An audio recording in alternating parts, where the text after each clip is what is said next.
V prihodnjih dneh se bo pričel izvajati projekt ureditev sevnične poplavne varnosti v Šmarju. Gre za prvo fazo, kjer so bili postopki nekako pričeti, izbor izvajalca v pomladnih mesecih.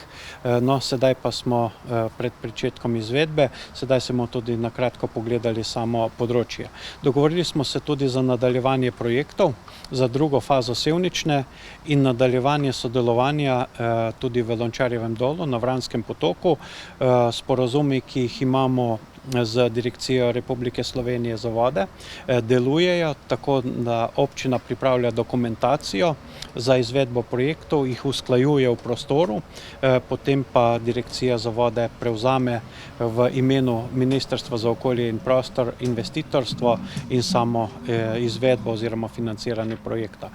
Poplavna varnost je ključnega pomena, gre za ureditve, ki so nekoliko tudi pod vtisom klimatskih sprememb, povečanje odpornosti na te klimatske spremembe, varnost bivanja in nekako usklajevanje varnega življenja, ki je izredno pomembno.